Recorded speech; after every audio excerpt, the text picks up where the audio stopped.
မင်္ဂလာပါတငယ်ချင်းလေးတို့ရေဒီနေ့သိန်းကိုစိတ်လှုပ်ရှားစရာကောင်းတဲ့ပုံမြင်လေးတစ်ပုဒ်ပြောပြပေးပါမယ်ဒီပုံမြင်လေးကတော့နန်းတော်အောက်ကငှက်လေးပုံမြင်ဖြစ်ပါတယ်တခါတော့ကနန်းတော်ကြီးတစ်ခုအောက်မှာငှက်လေးတစ်ကောင်နေတယ်သူကနန်းတော်ထဲကတကိုးကြီးရဲ့ဘရင်နဲ့မတူတဲ့အတန်ငြိမ်ငြိမ်အေးအေးနဲ့စကားကတိတ်နူးညံ့နဲ့ငှက်လေးပါပဲနန်းတော်အောက်ကငှက်လေးကအမြဲတမ်းနန်းတော်ရဲ့အပေါ်ကနေထွက်လာတဲ့တန်တွေအောက်မှာအသက်ရှင်နေရတယ်တခါတရံဘရင်ရဲ့စီဝေးတန်စစ်အမိန့်တန်တွေကြားရင်းနဲ့တောထဲကငှက်တွေကဒီမှာမနေနိုင်ကြပါဘူးငှက်လေးကသာနန်းတော်နားမှာနေနေတာဖြစ်တယ်ငှက်လေးကတော့နန်းတော်မှာဒီလိုဆူညံနေကြတာထက်ငြိမ်အေးတာကပိုပြီးလှတယ်လို့တွေးတတ်တယ်သူကနေ့တိုင်းနန်းတော်အောက်ကမိခိုရာတစ်ပင်မှာတချင်းလေးတွေတီဆိုနေတယ်သူ့တချင်းတွေဟာအေးမြတဲ့လေလိုပဲ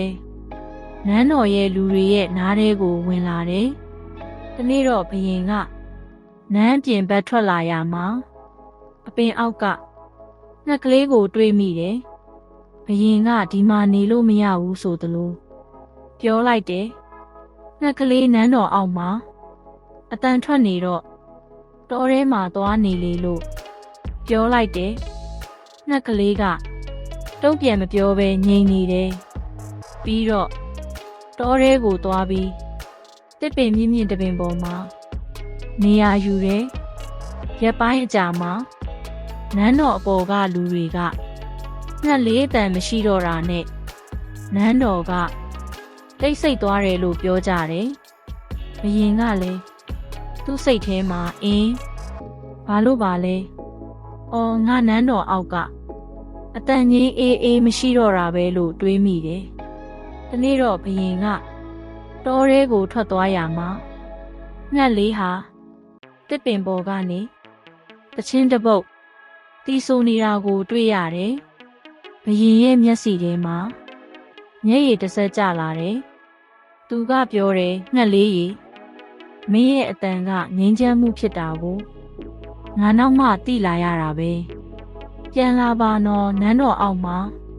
တချင်းဆိုပေးပါလို့ပြောလိုက်တယ်အဲ့ဒီနေ့ကစပြီးနန်းတော်အောက်မှာ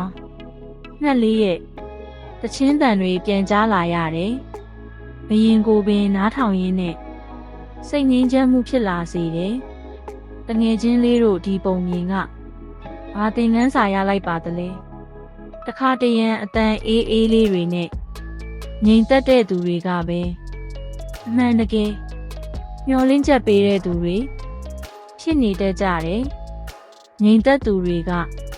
အံ့ဩဖွယ်တန်ဖိုးရှိတယ်ဆိုတဲ့သင်ခန်းစာပေါ့နန်းတော်အောက်ကငှက်လေးပုံပြင်ကတင်းစိတ်ကိုပင်ငြိမ်သက်စေမယ်လို့မျှော်လင့်ပါတယ်